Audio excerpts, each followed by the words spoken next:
You're listening to Life, the Universe, and Everything Else. Today on the show, we talk about rare diseases and orphan drugs. Maybe orphan drugs. Today on the show, we talk about rare diseases, and maybe not orphan drugs. Talk about orphan drugs. We're going to talk about orphan drugs. Okay, then we'll talk about orphan drugs. There we go. Thank you, Jem. Continue with your intro. Can we use that, please? Yes.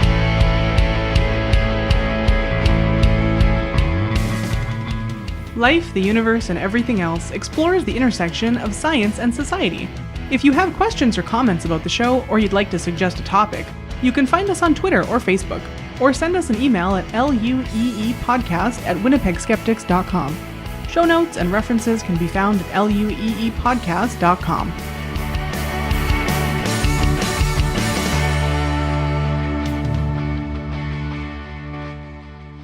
My name is Jem Newman, and with me today I have Lauren Bailey. Hello.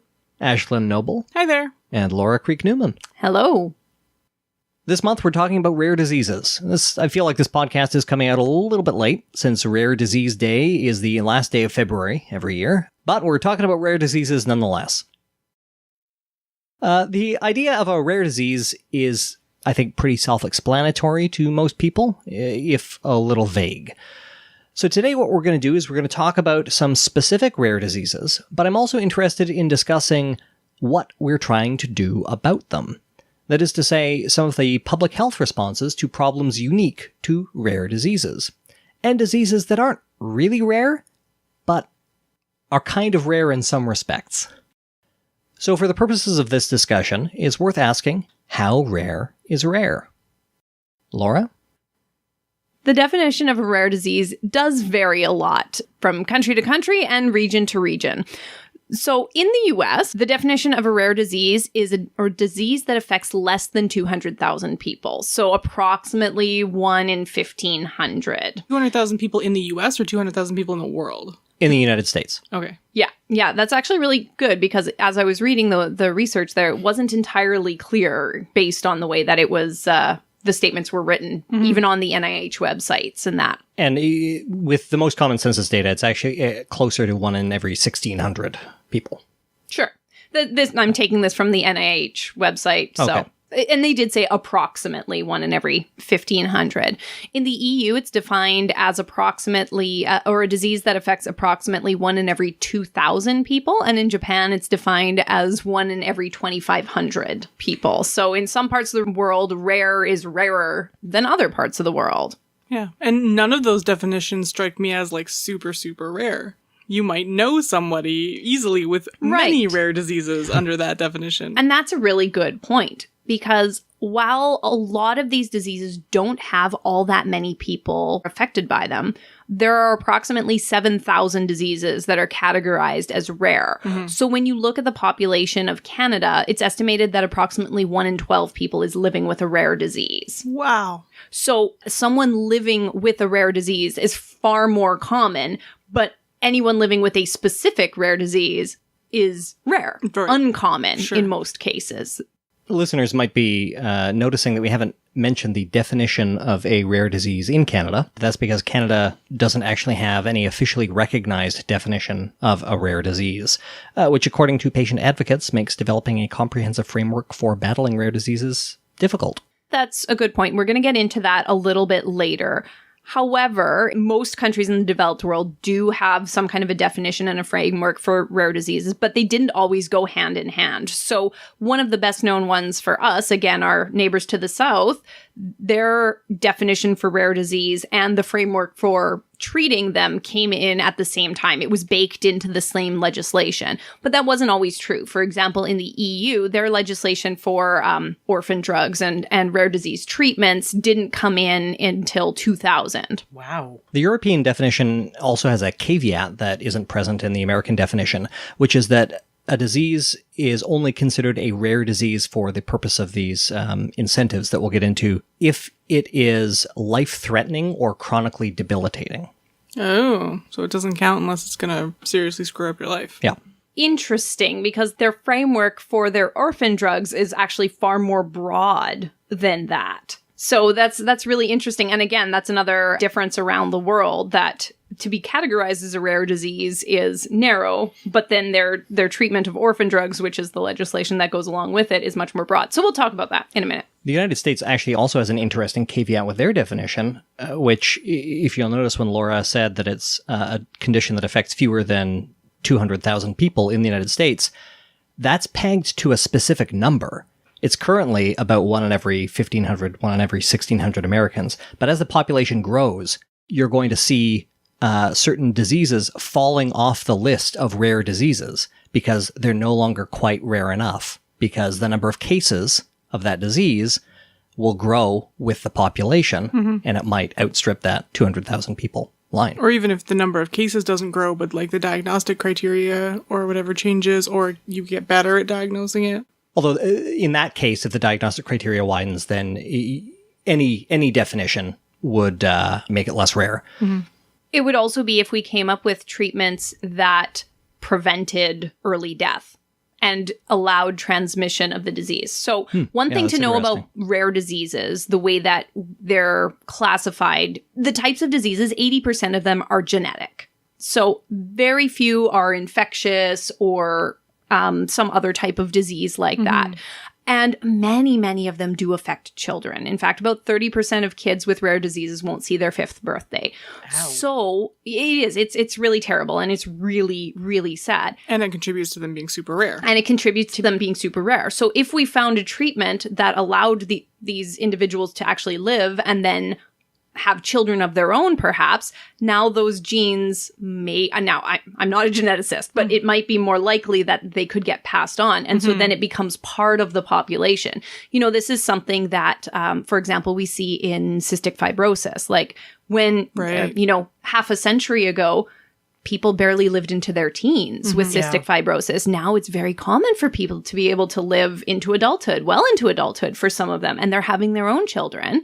So the genes are moving in different ways that they didn't move before. And even if you don't pass it on, as people live longer, you still see the incidence in the population grows because you don't have everybody dying before they hit 20. Yeah. They're dying when they're 40, so you have twice as many people, or they're dying when they're 60. So you have 3 times as many people with the condition. So they're less rare. Exactly. So rarity won't always be rare. I'll be the toast of the town, the girl on the go, and the type of pony every pony should know. I have kids. You do. I have the soundtrack from that movie going through my head right now. Anyway, as for how rare diseases pop up, there are different distribution patterns around the world. Some diseases are totally randomly distributed and pop up sort of however in different parts of the world, the ones related to genetic mutations, things like that. Other ones tend to have pockets of prevalence and pockets of non-existence, really. So a good example of this, again, is something like cystic fibrosis. It's far more common in people of European descent and in the Americas. The US has one of the highest rates of cystic fibrosis in the whole world, whereas in most parts of Asia, there is some evidence to say that it's underdiagnosed, but it's still quite rare. It's a rare disease no matter what, but there's far more of it. For us, most people have heard of cystic fibrosis, right? Whereas in other parts of the world, they may not have actually heard of this disease because nobody has it. And when a disease is legitimately rare, it is also less likely for it to be diagnosed correctly because physicians are going to be less familiar with it. So that is what a rare disease is. Mostly genetic. Doesn't affect a lot of people. There's another group of diseases that we here in Canada would consider rare in our current environment, but are not actually rare diseases at all. They affect huge numbers of people. And these, unfortunately, are grouped together as called the neglected tropical diseases, or sometimes just the neglected diseases. For someone here to have a tropical disease, especially out of nowhere, that is rare because they're not endemic here. But a lot of these conditions are endemic places and affect not just thousands or hundreds of thousands, but millions of people. But we don't hear about it. We don't see it at all. And many people aren't getting treated. Right now, there's 20 different diseases or conditions that are on the World Health Organization list of neglected diseases. And interestingly, one of those is snake bite. That is a new thing there because it is so common and it causes disfigurement and pain and suffering to so many people in certain parts of the world. And snake antivenom is really difficult to access and really expensive. It's hard to store. It's hard to store. And so that's a really interesting thing that it's not a disease per se. It's a poisoning, actually, but it's on that list. So remember how I said that rare diseases are genetic? Most neglected diseases are not. They're infectious. So bacterial, parasitic is very common. These types of diseases generally occur in countries that are of lower socioeconomic status, where there's a lot of poverty, where there's a lack of sanitation, a lack of medical facilities, and just a lack of general infrastructure. It makes sense in a way that in our world works, but these are diseases that are common and are happening to the poorest of the poor people and the people with the least defenses against these kinds of things. Like how Madagascar has had a plague outbreak every year since 1980. Right, exactly. So for us, the plague, that was, centuries ago. That's done now, right? Except it's not. No. Just here. We don't have to deal with it, but it's happening all the time in so many other places. Until recently, measles. Yeah, exactly. Yeah, we're hearing about that again. Because now it's affecting white people again. Yep. Is the story. So why are these diseases neglected? Well, we kind of talked about it already. Poverty. Nobody likes to deal with poverty in any way or even acknowledge that it exists. So it's easier to just pretend that it's not part of life, right? It's happening far away over there, or that's just a fact of life of living over there. Whereas we'd never accept that kind of thing here, but that's a big thing. Now, you might be thinking, well, the World Health Organization, there's actually lots of work being done on infectious disease in a lot of these parts of the world. The thing is, though, the efforts have really been concentrated on what they call the big three. So that's HIV/AIDS, TB, and malaria. So these do affect huge numbers of people, and they are fatal and in many cases and debilitating and that.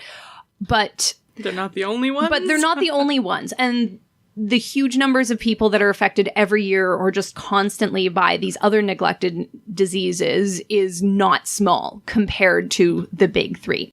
The big three gets a little bit more attention, partly because they are fatal. A lot of the neglected diseases tend not to be fatal. Some of them can be, but a lot of them tend to just cause a lot of suffering, a lot of disability, disfigurement, a lot of issues like that. So you can live. Yeah, yay. So leprosy, for example, is on the list of neglected tropical diseases. You can live for decades with leprosy, right?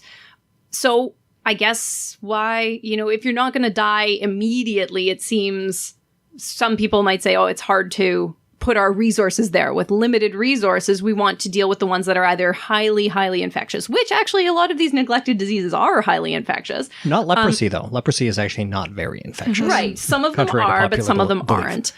But like the ones that are easily spread or that have a faster mortality, if you will. There's often a lag time with a lot of these diseases too, so you don't see them develop right away. So again, it's hard to say, is it this? Is it that? What did this cause it? Did that cause it? So there's resources, but they're being really focused on the big three. They're not paying attention to the smaller ones or the ones that are just kind of constantly breaking out.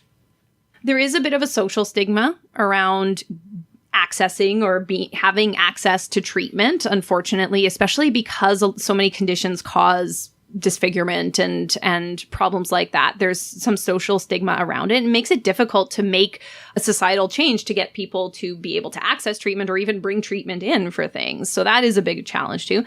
But the biggest reason is, like I said, there's so much poverty. So for many of these diseases, they have to do with lack of sanitation. So things like the guinea worm have to do with the fact that there's contaminated water and people have to drink it and bathe in it and cook with it and all of that. So they get infected with it until they can bring in better systems and build proper, safe systems of fresh water and that for the people living there, it's really, really difficult. Or until they can eradicate some of the flies, the biting flies that carry certain parasites, they just keep having outbreaks.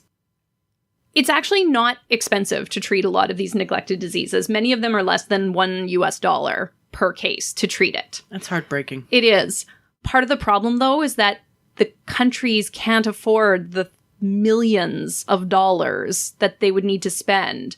And because people keep getting reinfected, because the whole system is broken, they can't afford it. So without outside help, they want to. They recognize it's not expensive. It's just there are so many people and the resources are so finite. That's like the MMR vaccine has to be refrigerated, and you need at least 2 doses to have it completely eradicated, and it's hard to manage the resources for that kind of program.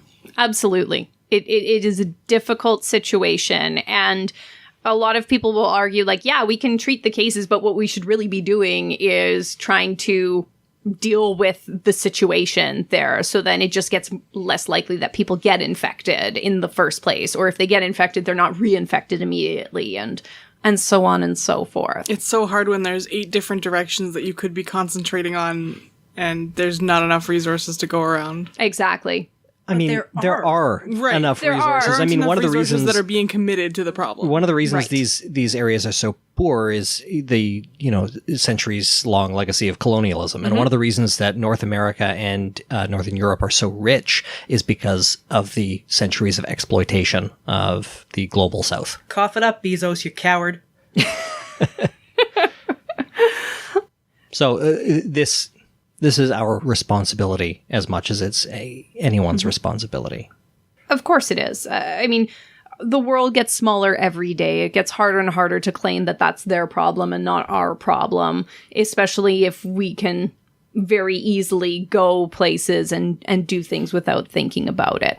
There are some people who are trying to coin the idea of neglected diseases of poverty here in North America, particularly in the U.S. There are certain types of infections that are apparently quite common in some of the poorest communities in the United States, but it's underdiagnosed and undertreated, and no one seems to care. Again, it's not highly infectious. It's not fatal. It still causes problems for people, and people generally shouldn't be infected with, worms and things like that. But these things are happening. But because it is the poorest people and the people with the fewest resources to do anything, it doesn't make the headlines. And so something like a rare disease that literally 5 people in the world have will probably get more headlines than something that several thousand in some U.S. cities are living with at any given time. So the reason that these definitions are important, of course, is that they're part of frameworks that governments use to incentivize the profit-driven pharmaceutical industry to develop treatments for rare diseases, or in some cases to simply manufacture and sell treatments that they have already developed, but that pharmaceutical companies judge not worth selling because there are so few patients, or at least so few patients who can pay. Patients are customers, after all, and a small patient population can mean a consumer base that isn't worth your while.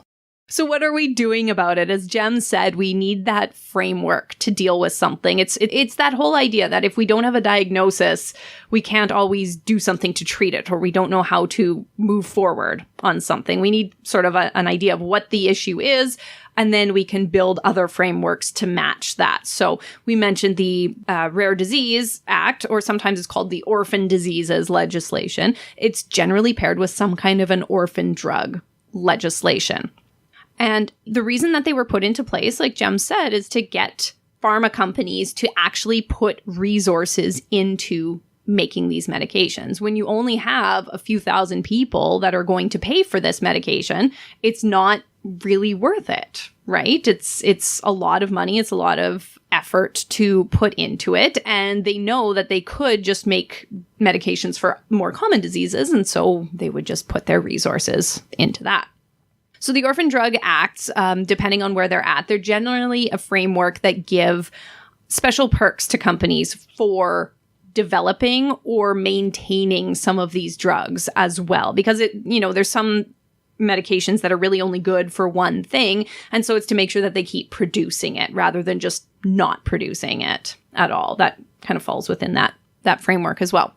So in the US, how this works is that under the Orphan Drug Act, the company gets market monopoly for their medication for 7 years, and I believe it's been extended now for being the first ones to come up with something like that. They get up to 50% tax breaks for making it, for developing it. And there's a couple other things like that. So basically, they get a lot of government funding, and they get the ability to make back as much money as they want in the first few years. And that's interesting. When they have market monopoly, they can charge whatever they want. Yay, capitalism. Yeah. Yay. So the Orphan Drug Act was a little slow to start, but once pharma companies realized that they could just charge anything, ew, and insurance companies would probably pay for it, or were paying for some of it, they did that. They did exactly that. So it is very common for orphan drugs to cost in the hundreds of thousands of dollars per year for one individual. So I don't know about you, but I don't really know anybody who can afford hundreds of thousands of dollars in 1 year, and never mind however many more years they plan to live, right? So long as they have insurance before they're diagnosed, right, their family might survive that kind of financial hit? Right. So while these frameworks do get drugs to the market, they're not affordable for most people. And think about how many people don't have insurance that would pay for that will still get these genetic diseases that they had no choice in developing. It is important to have some kind of a framework. And that's one. So people do criticize Canada for not having anything. Back in 2012, Harper brought it up. He was going to have the rare diseases framework. It was all over Health Canada's website. And in 2017, it just disappeared. It's been scrubbed. It's been scrubbed. But Trudeau's great, you guys. So we didn't have anything. We had a faint hope of something, and we're back to where we started there. I don't feel like we really lost anything because we're still at the bottom here.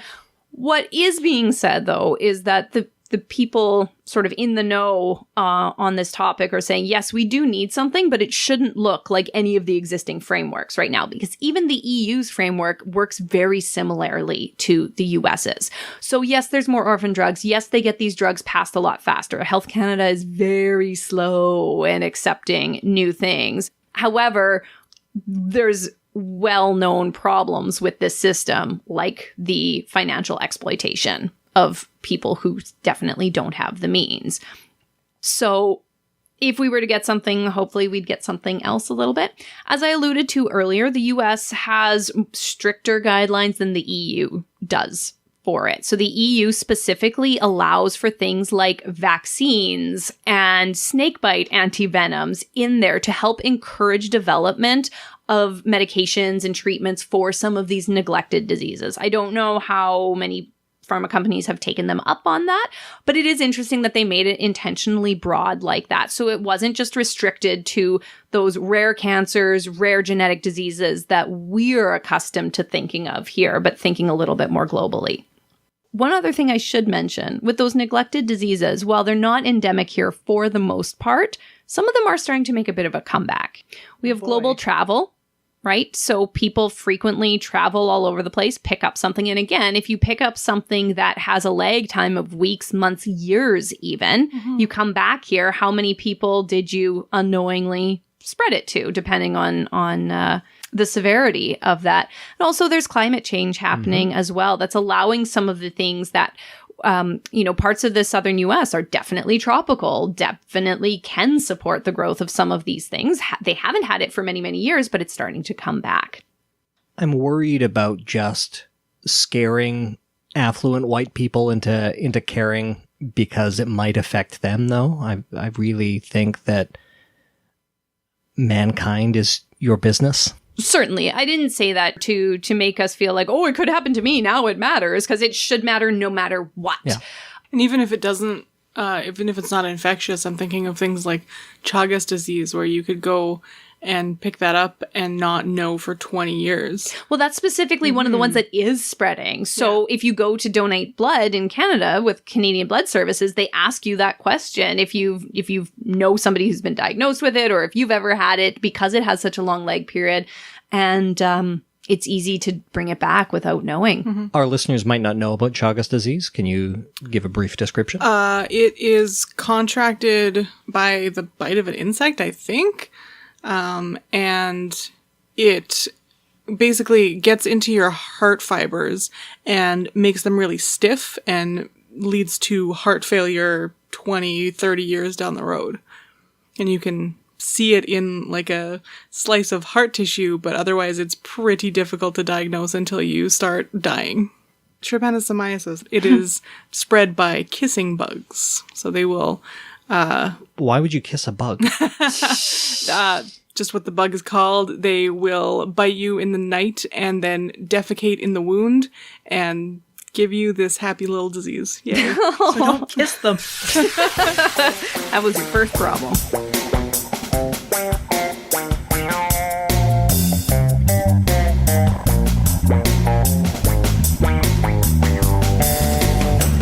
Next, Ashlyn is going to be telling us about another rare disease.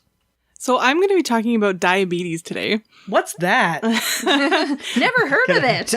I'm Wilfred Brimley, and I'd like to talk to you for a few minutes about diabetes. Oh, I hate that guy so much. You don't like Wilfred Brimley? No. Anyway, so you might be wondering, why is she talking about diabetes in a podcast about rare diseases? I think most of us know someone with diabetes. I'm diabetic. About 9.5% of the American population is diabetic, and about 7.3% of Canadians. But I was looking through a list of rare diseases, and how many types of diabetes do you think there are? I am aware of, I guess, insulin-dependent diabetes and insulin resistance, or type 2 diabetes. Okay. There's like 5 or 6. Okay. More than 5 and less than 27. She was trying to guess in the car. Going to do a binary search? Are you going to give us an I thought you were just Price is Righting me. Nope, and I purposely didn't Google. Okay, so there are at least 8 kinds of diabetes, which I would never, ever have guessed before today. But I was looking through a list of rare diseases, and I found one that I had never heard of. New research strongly suggests that the old definition of type 1 and type 2 diabetes are quite outdated.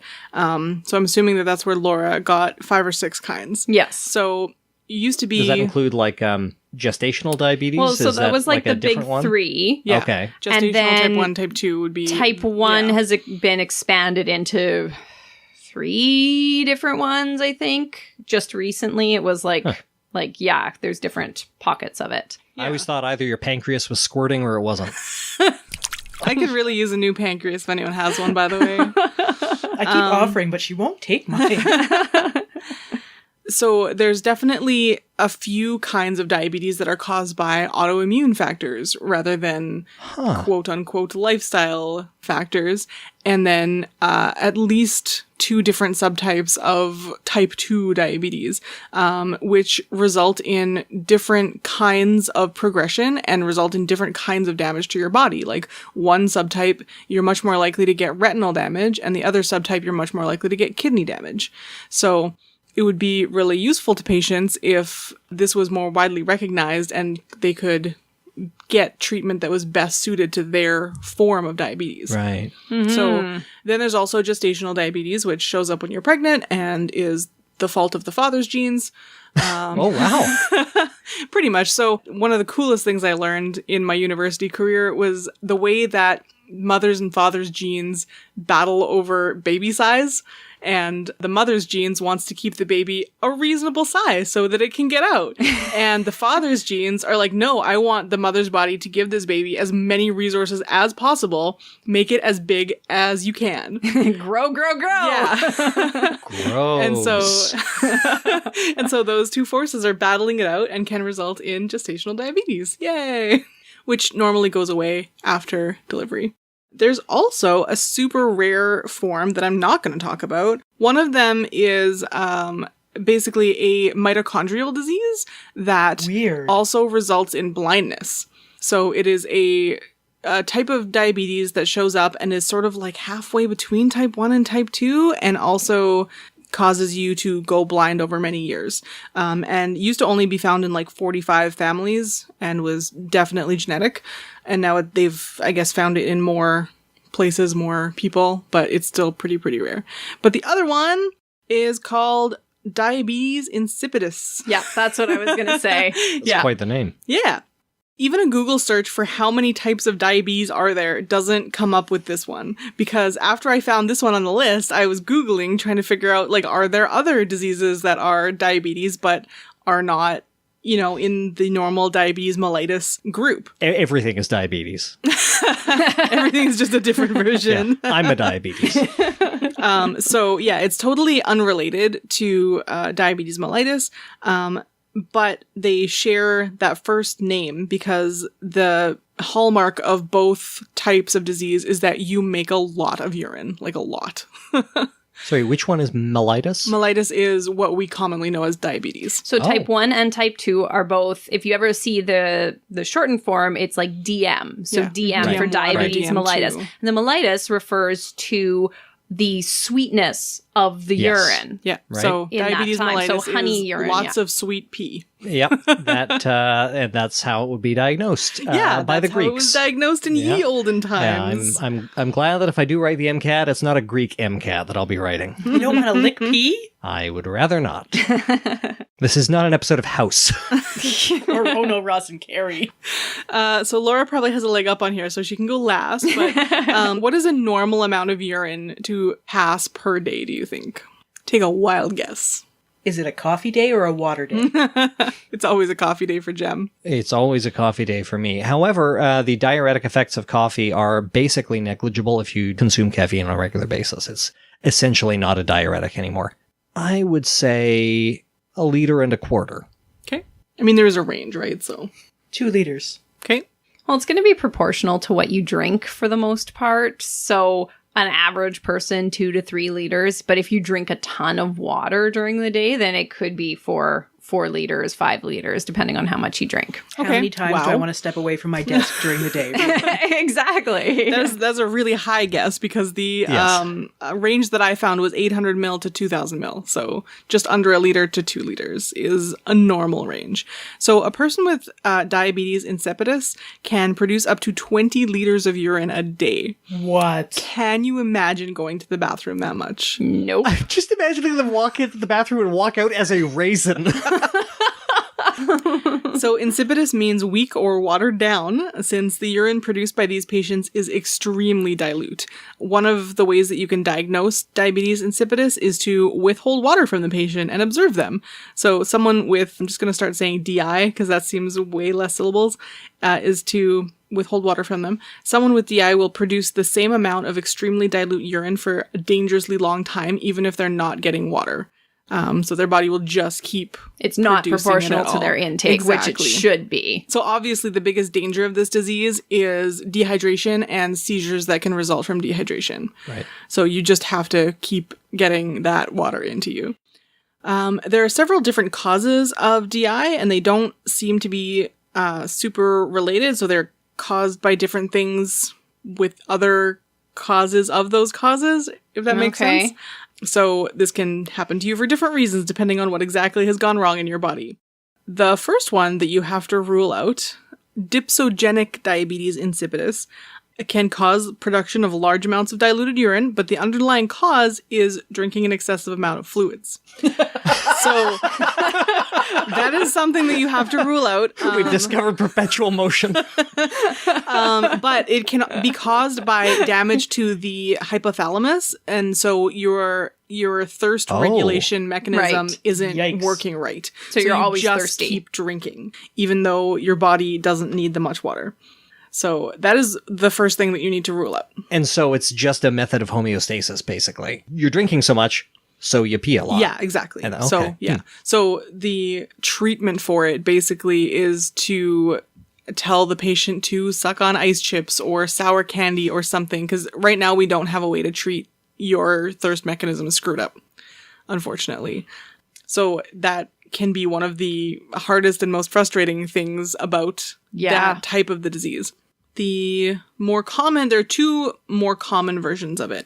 The first one is called central diabetes insipidus, or neurogenic, and it is caused by a lack of vasopressin production in the brain. It's a hormone which is also called antidiuretic hormone, which is kind of self-explanatory. It helps control how fast or slow fluids are excreted. And ADH is made in a part of the brain called the hypothalamus, and it is stored in the pituitary gland, which is a small gland in the base of the brain that does a lot of hormone-related things.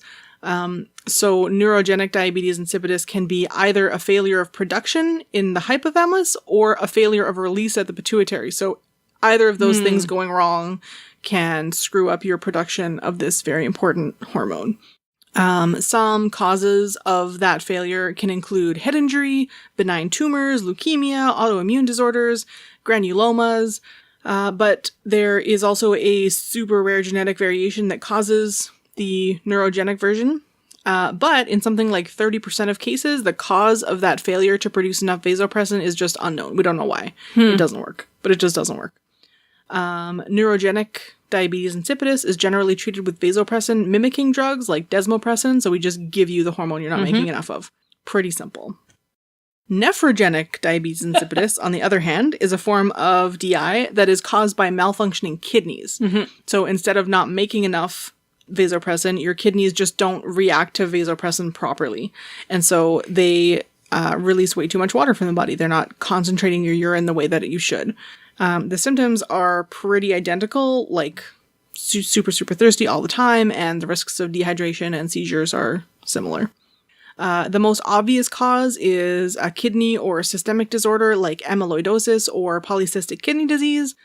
You can also get this by just having like a super off electrolyte imbalance, which is one of the easier forms of this to treat. You just fix that and you're good. Or some other kidney disease will cause that as well. Wow, our bodies are messed up. Yeah. There's so many things that can go wrong. It's a miracle we're all walking around. Oh, yeah. And in so many different ways. Yeah. Right? Like, this is one disease, and there's like 4 big causes with 20 different sub-causes. Yeah.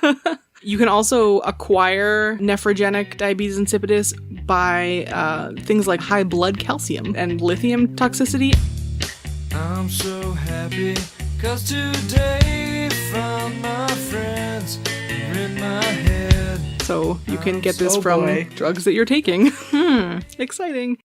This type of diabetes insipidus is much harder to treat than the central form because enough of the hormone is there, your kidneys just aren't using it properly. And if your kidneys are already damaged in something like polycystic kidney disease, then it's going to be even harder. Exactly. Yeah. So what's the last thing that you should give somebody whose biggest problem is making huge amounts of urine? Water. Okay. A diuretic. A diuretic. So people with nephrogenic diabetes insipidus are often treated with diuretics. Yep. It's a miracle! So because of the way that diuretics work, they will actually encourage the kidneys to concentrate more of the toxins into your urine. So you're still going to be producing way too much urine, but the toxins will actually be getting into it instead of just staying in your body and floating around. Be the good kind of That's urine. really interesting. I know, it's the wildest thing. You're producing 20 liters of urine a day. Have a diuretic. Yeah, exactly.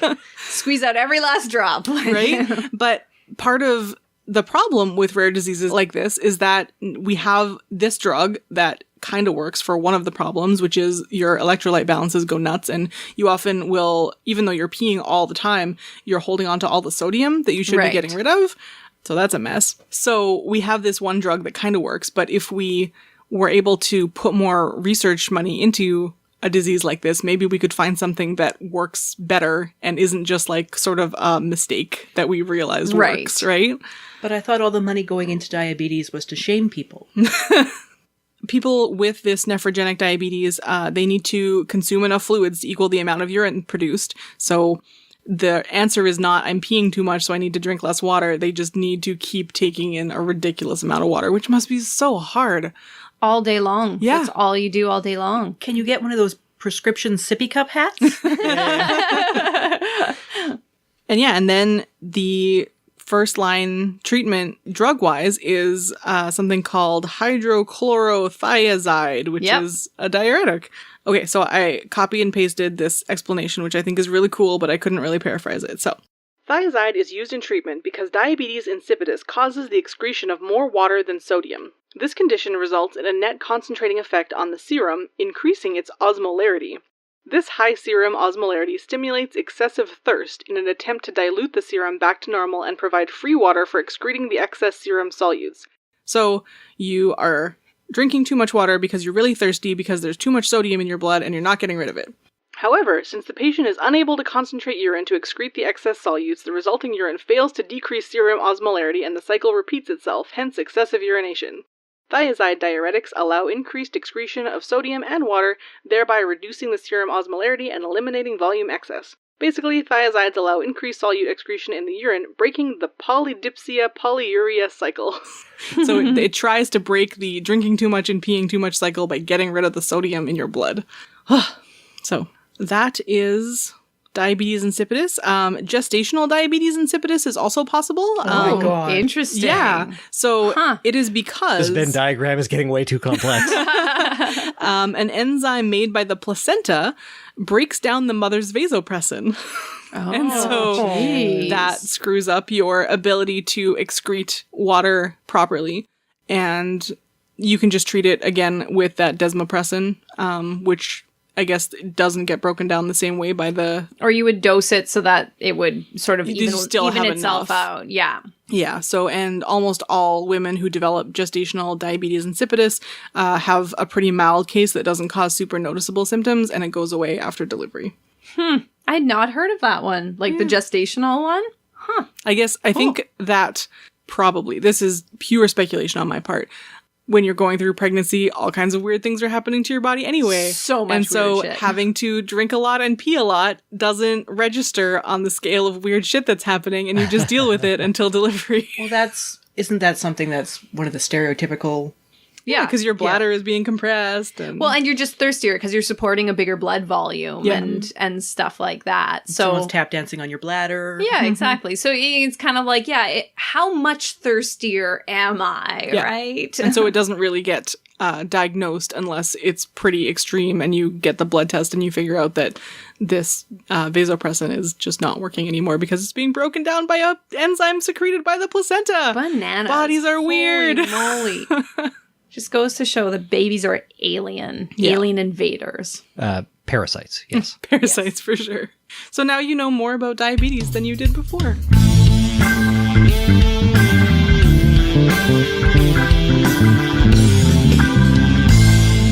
Lauren, you're going to tell us all about toxic shock syndrome. That I am, Jem. When I was a young person whose body was entering puberty, I lived in fear of the dreaded toxic shock syndrome. Did anyone else get that warning? Don't leave your tampon in for more than a couple hours or it will kill you immediately? I'm afraid not, no. Oh, you're going to learn. I read the inserts. Well, naturally, of course, these warnings were wrong. Well, wrong-ish? Depends on who you ask. People who menstruate have been shoving stuff up there for most of recorded history. Jean Auel's Earth Children series talks of using strips of mammoth hide as a prehistoric pad, but it's hard to prove a biodegradable proof without a written language. We can bet that folks were inserting absorbent plants or animal fluff to stem the flow for as long as people have had conscious thought that blood is messy and inconvenient and attracts predators. The first recorded historical record of a tampon can be found in ancient Egyptian medical records that describe tampons comprised of material derived from the papyrus plant. In the 5th century BCE, Greeks fashioned their protection by wrapping lint around a small piece of wood, according to Hippocrates. I am assuming the wood was the applicator and that folks didn't walk around with a stick inside. The Romans used wool. Other materials have included paper, vegetable fibers, natural sponges, grass, and cotton. Modern tampons came about after the Great War, where, and I'm not sure if this is apocryphal, but battlefield nurses used wound packing preparations for off-label uses. The first modern tampon, with applicator, was patented in 1931 anyway. In 1933, Gertrude Tendrick bought the trademark for the word Tampax, which is a mashup of the word tampon and the word vaginal pax. Really? Really? Wild. Pax vaginalis. And they caught on with menstruating people entering the workforce during World War II, and by 1949, they were prevalent in the United States and other parts of the post-war developed world. I hope that within the next decade, they are untaxed and available free in all public washrooms everywhere. You sly dog! You got me monologuing! I can't believe... Anyway, toxic shock syndrome was first identified in 1978. 7 patients aged 8 to 17 presented with similar symptoms in a Denver area hospital. High fever, confusion, shock, diarrhea, headache, and a sunburn-like rash. 3 of the patients were menstruating at the time they got sick. The illness was caused by a toxin, and the patients presented with a circulatory shock, so the diagnosing doctor artfully coined the name of toxic shock syndrome.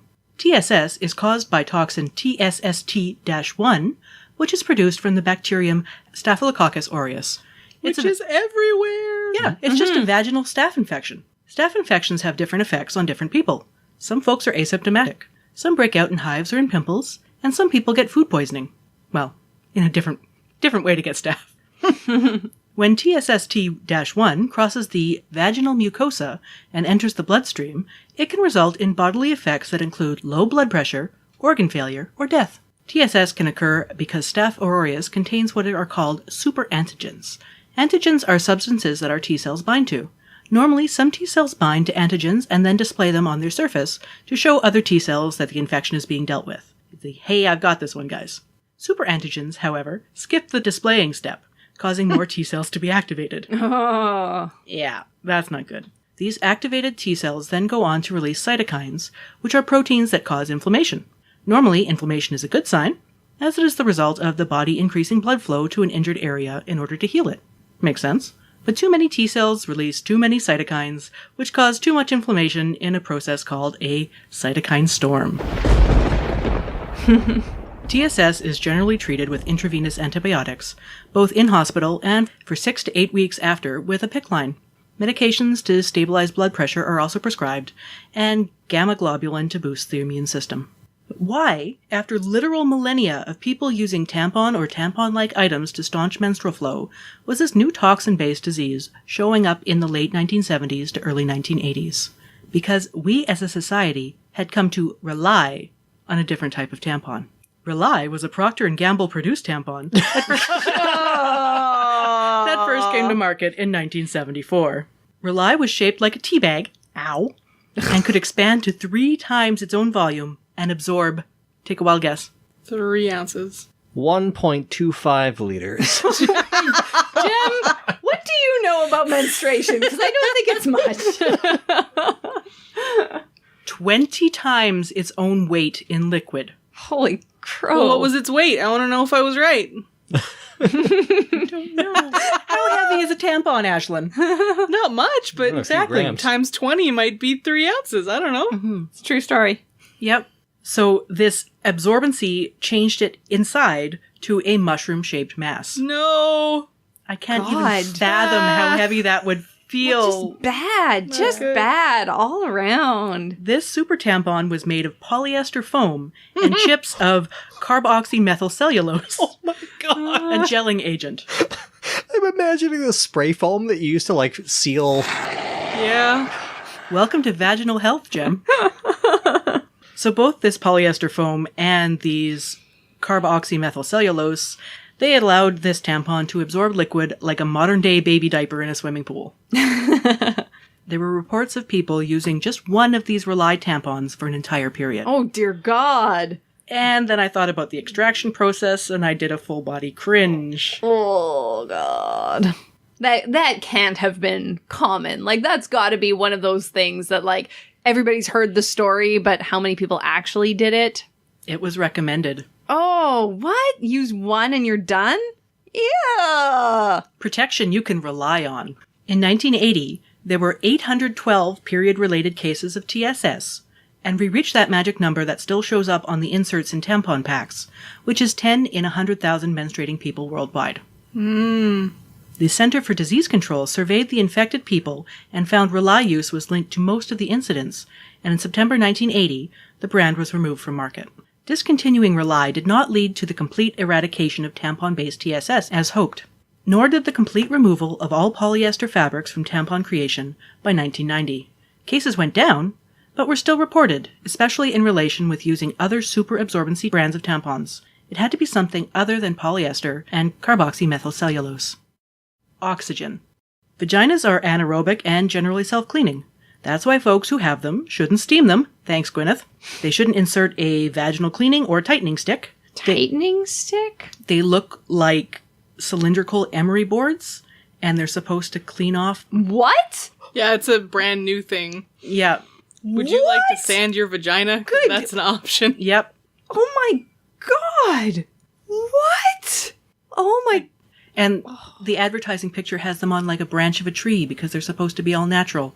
And all I can think of is, that's bark. Oh my god, okay. I didn't know they were called tightening sticks. That's extra upsetting. Because you're supposed to insert them, and it will help tighten everything. Yeah, like hell it will. As I'm saying, these are in the do not do category. Yeah.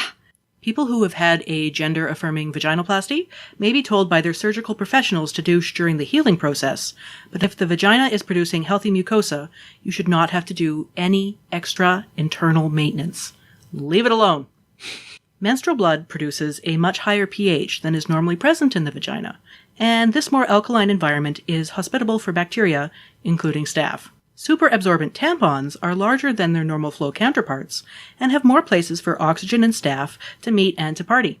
Couple that with all of the surrounding moisture being sucked into super tampons, which is a process that can cause tiny ulcerations or micro tears in the vaginal wall, and the longer time with those tampons spent inside to develop the bacteria, and you have the literal perfect environment for a toxic shock epidemic.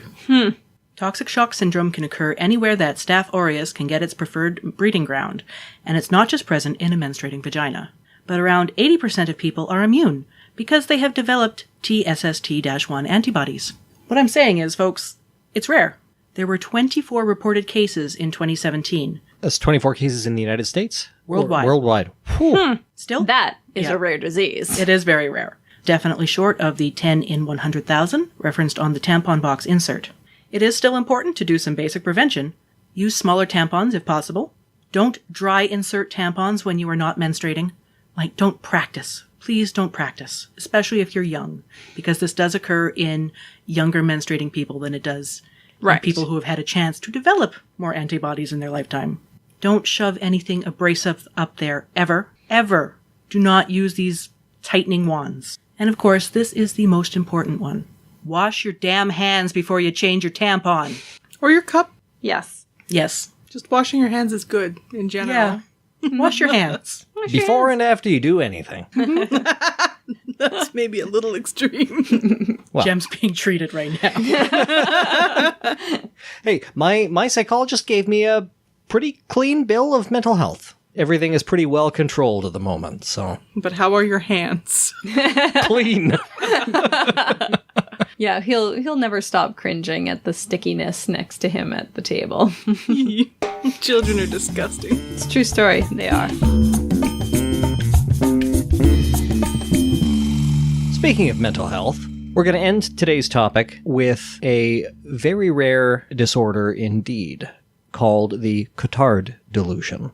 I'm going to preface this segment with a content warning for discussions of mental health and self-harm. Content warnings aside, this is pretty dark. The Cotard Delusion, sometimes colloquially referred to as Walking Dead Syndrome, is a rare mental illness characterized by severe delusions of negation. Symptoms vary in severity, but include chronic depression, hypochondria, and the conviction that one is already dead, or that one simply does not exist at all. Some patients report not only this derealization of self, but also quite severe sensory hallucinations that confirm their belief that they are dead. For example, they claim to see or smell their own flesh rotting. The Cotard delusion is incredibly rare. So rare, in fact, that we don't really have statistics. We just have case studies. The syndrome was first identified by French neurologist Jules Cotard in 1880, who called it le délire des négations, the delirium of negation. In a lecture to the Société Médico-Psychologique, Cotard described the case of a 43-year-old patient he referred to as Mademoiselle X, who was convinced that she had, quote, no brain, nerves, chest, or entrails, and was just skin and bone, end quote. She refused to eat, for she was convinced that, quote, she was eternal and would live forever. She died of starvation. The 1996 book Method in Madness, Case Studies in Cognitive Neuropsychiatry describes a more contemporary case of the delirium of negation, relating the story of a Scottish man who had suffered a brain injury as a result of a motorcycle accident. His case shows how real events can be reinterpreted through the prism of the Cotard Delusion. Quoting from the article, "In January 1990, after his discharge from hospital in Edinburgh, his mother took him to South Africa. He was convinced that he had been taken to hell, which was confirmed by the heat, and that he had died of septicemia, which had been a risk early in his recovery, or perhaps from AIDS. He had read a story in The Scotsman about someone with AIDS who died from septicemia, or from an overdose of a yellow fever injection. He thought he had, quote, borrowed his mother's spirit to show him around hell, and that she was asleep in Scotland." In an article published in 2016, Solomon, Chan, and Morihara related a case report of a woman in her 50s with a history of anxiety and psychosis, whom they called Ms. A. The patient presented at the emergency department after a week of altered mental state, insisting that she was dead, refusing food and medications. Quote, "Ms. A indicated that command-type auditory hallucinations told her she was dead, that she had died as an infant, and that her family had died. She also expressed helplessness and negative cognitive distortions of inability to provide support for her family due to her condition. Voices communicated she was evil and that she had lost her bank account and home." So, what causes the Cotard Delusion? The short answer is we don't really know. It's most commonly diagnosed in patients suffering from other mental illnesses, most commonly clinical depression and schizophrenia, migraines, or brain tumors. However, aside from the symptoms that I've described, there are no specific diagnostic criteria for the Cotard Delusion. It is absent from the Diagnostic and Statistical Manual of Mental Disorders, rendering diagnosis strongly dependent on the interpretation of the specific clinician.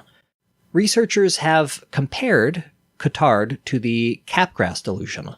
Are you folks familiar with Capgras? No. It's characterized by the belief that family members or close friends have been replaced by identical imposters. Oh, okay, so I've heard of that, but I didn't know the name of it.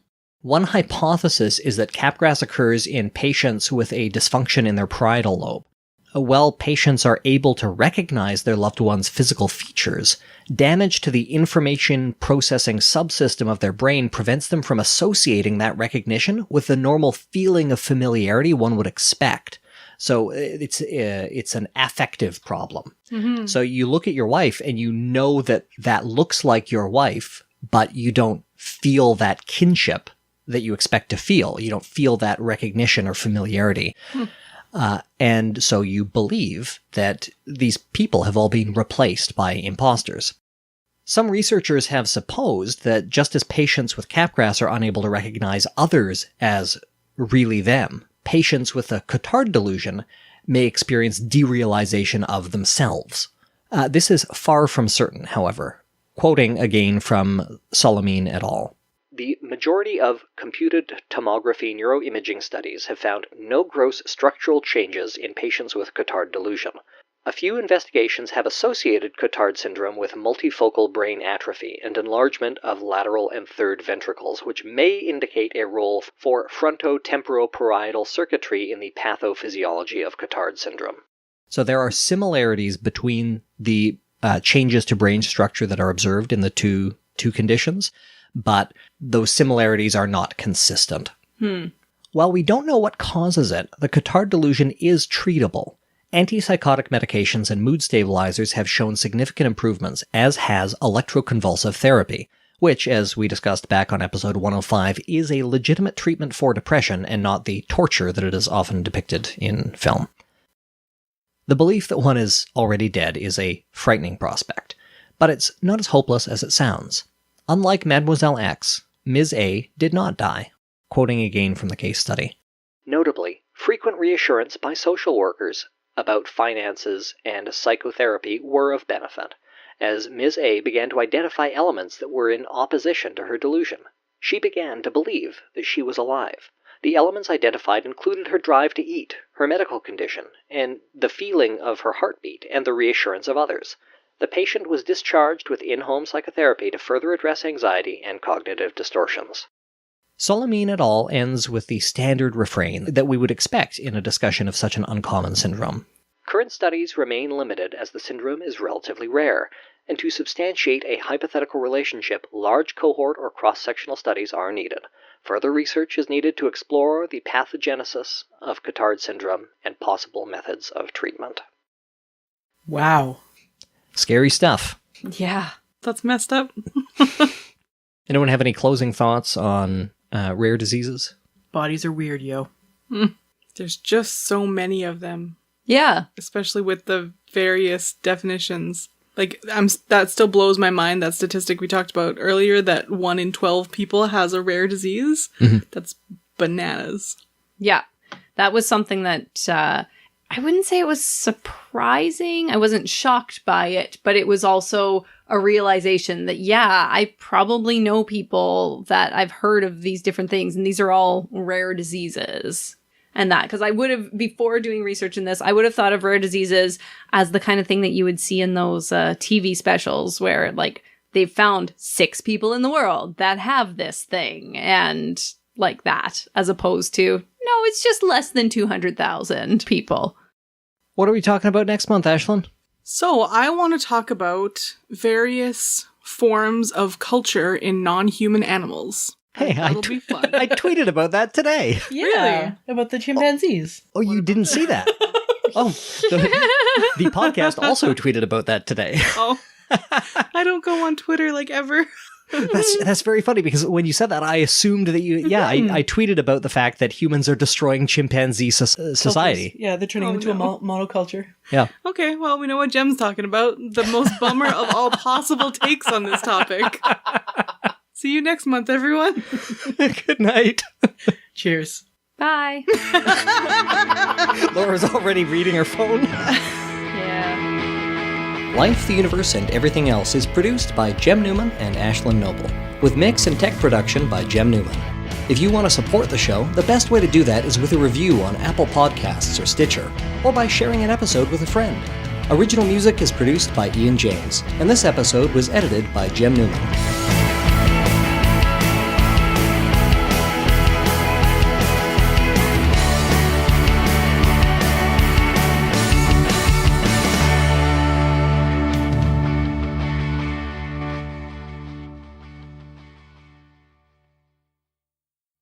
Life. Don't talk to me about life. There's also a super rare form that I'm not going to talk about, called... Crap, I lost it here. That's a weird name for it. Type 1, type 2, gestational, and crap, I lost it. You're drinking so much, so you pee a lot. Yeah, exactly. Okay. So, yeah. So, the... Fuck off, Lauren. Lauren just showed Ashlyn a picture of the, what do you call it? Drinking bird. The drinking bird. Dippy bird. Desk toy. And so that screws up your excretion thing. Oh God, I'm so sorry. Term. Don't put that in. Bird doctor. Don't put it in.